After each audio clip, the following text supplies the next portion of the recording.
Hello. On the topic of whether or not you can remain friends with the narcissist, that's a loaded idea. And I'm going to tell you why. You may say to yourself, well, because you're so addicted to them that you can't picture just cutting them off. You just can't picture it. It's like a junkie or an alcoholic just going cold turkey. You just can't picture it. So you think, well, maybe I'll wean myself off of them and I'll still have them around. If I have a party, I can invite them over and be friends with them. I'm all right. They won't bother me, and I still can enjoy their company in the way that they're enjoyable life of the party people. The reason that will not work, well, there are many reasons that will not work. All of the behavior, the negative behavior that they have put upon you will not stop when you're friends. Will not stop when you're friends. You will maybe even make an agreement. We won't talk about each other's love lives. We'll just be friends. It's inevitable. You will want to ask. You will get a lie. You will get word salad. You will get a runaround. You will even get abandoned again out of the blue. Like no friends do that to you, right? They're here one minute, gone the next. That's not how friends behave. That is how the narcissist behaves, and that will not stop even the triangulation of trying to make you jealous. That won't stop just because they're your friend. It will not, I promise you. And I understand the idea of wanting to wean yourself off. I do. I tried to there was a narcissist, and I tried to remain friends. And I even told him, I'm going to do this for two reasons. Number one, I don't think you have any. And number two, I think you're an interesting scientific experiment. I wanted to see how his life unfolded and remain present to do that. Even though I was clear of it, I wanted to remain disaster.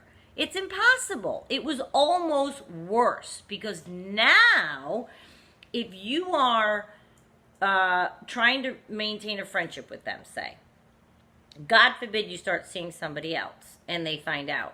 Oh, if that doesn't even happen, it messes with their control, that they no longer have control over you. And that's essentially what the narcissist needs, yes? So if you're in a relationship with them that is now just platonic and just a friendship, and you're telling yourself, well, I only see them once a month and I'm not really in a relationship with them anymore, and I don't really answer the phone when they call a lot, and I'm not texting them at all, I'm fine. But the second they come around and get any kind of reaction from you, and say you see them for a couple days, they come in and out of town, staying at their cousin's house, and they stop over for a drink. Before you know it, the way that they go back out of town will leave you hanging, wondering.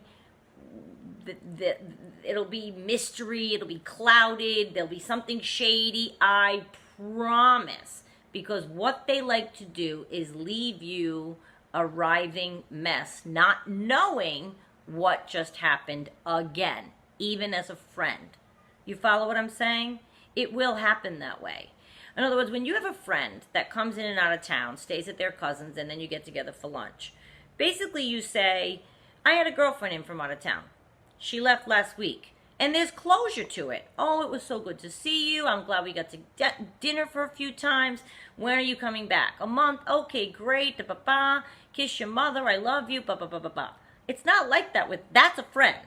It's not like that with the narcissist. It'll be a shady thing. And just so you know, got to go out of town again. Da-ba-ba-ba-ba. And then boom, you thought you were having lunch. It's impossible to be friends with the narcissist. It is impossible. It's ugly. So the idea of being without them, I think, is what keeps you trying to do that. You're trying to wean yourself off of the addiction. Just rip the Band-Aid off. It's a case where you have to rip it off. You have to rip it off. You have to.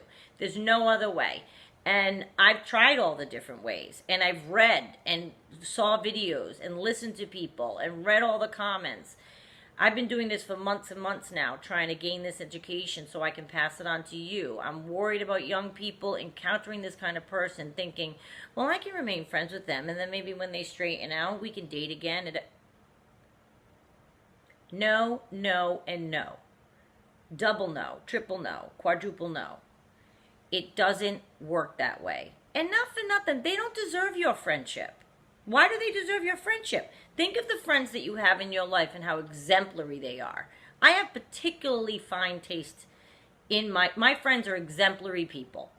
Across the board. They're loyal, they're trustworthy, they're there for me. And I'm not one that needs to be on the phone all the time. But if I call any one of my friends right now, the good friends that I have, and said, I need you, they won't even ask me why, what happened.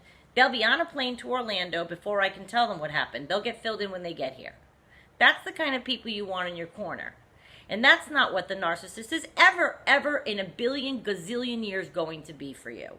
So, unfortunately, we talked about it last video, abandoning the idea of their friendship and walking away from the relationship completely is the only solution. You can't make a friend out of someone that is selfish and only thinks of themselves. They're not built for friendship, right? They're not built for friendship. All of a sudden, they're going to just be good to you and be a good friend. Why? Because you're so cute, or you were so good to them, or they... It's not going to happen. So just abandon that idea, and you will be well on your way to being open and available to receive what might be out there for you to have. You won't be tied up. Okay.